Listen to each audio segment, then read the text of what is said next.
Mas enfim, cara, o que acontece? Os iorubás, falando de orixás, eles personificam a figura do orixá. Eles criam uma figura humanizada do orixá, ou humanizam o orixá. Isso como forma de contar a história desses orixás, ou tentar explicar para os mais novos, né? Quando falo em mais novos, crianças, né? Contando essa história de forma lúdica, para que meio que expus o que seriam as atividades desse orixá, ou qual seria o campo de atuação desse orixá. Então, vou dar um exemplo para vocês. Tu pode estar num poço, ou numa lagoa, ou no mar, e ter um mar calmo, sereno, água parada, né? Calmo. Como tu pode ter essa água revolta, muito cheia de ondas, tempestades, e derruba navios, e destrói encostas, e cria tsunami, destrói cidades inteiras. Então, a mesma água, ela vai ter duas temperanças, ela vai ter, ou mais, né? Então, explicar essa questão desse ânimos, né, dessa vontade, aí, dessa virtude, né, dessa mudança aí repentina de tanto calmo quanto muito nervoso, né, feroz, violento, né? Então, como é que eles fizeram isso? Para explicar uma coisa que é muito complexa. Eles personificaram esses orixás, essas deidades em figuras humanas. Então, eles criaram lendas, que a gente chama de itãs, né? Lendas, né? Mitos, de forma que pudesse transmitir para os mais leigos, né? Os aprendizes.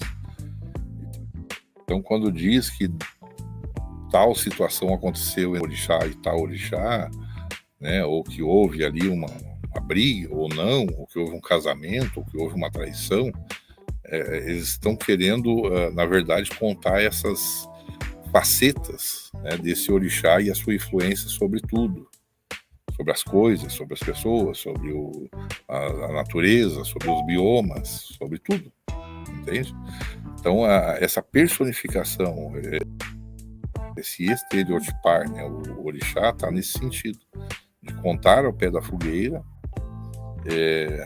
a história, para poder explicar um pouco do que são atribuições ou ânimos, né, desses orixás.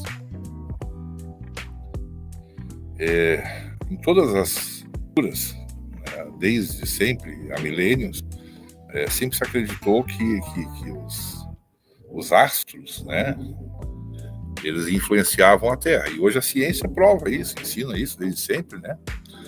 Então, a Lua influencia a Terra, o Sol, as águas, e assim por diante, né? Os elementos, né? E as variações desses elementos, temperatura, tudo isso. E os orixás, eles estão também ali personificados dentro desses elementos. 16 múltiplos de elementos conhecidos na ciência, né? É um papo bem aprofundado, sei, gente. Para mim ficar falando sozinho, olhando para mim mesmo aqui, complicadão, mas eu amo falar desse tema aí. É um negócio que leva horas explicando. Eu já fiquei 9 horas explicando sobre esse tema, só sobre esse tema.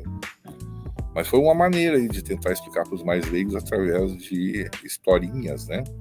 A gente faz isso, não faz? A gente cria historinha do Papai Noel, a criança se comportando, vai receber presente, tem uma compensação, a gente fala que o Papai Noel vai ficar triste ou bravo com a criança e não vai dar o presente para ela, então tem uma punição também, tem o ânimo, né, do Papai Noel, que pode estar triste, zangado, ou feliz, ou contente, e assim por diante, outras figuras aí, né? A gente fala da fada do dente, a gente cria mitos para criar nossos filhos, conta historinhas, né? E só criança que acredita. Então, esses mitos orixaístas, eles são criados em cima disso. E idem para os outros, né?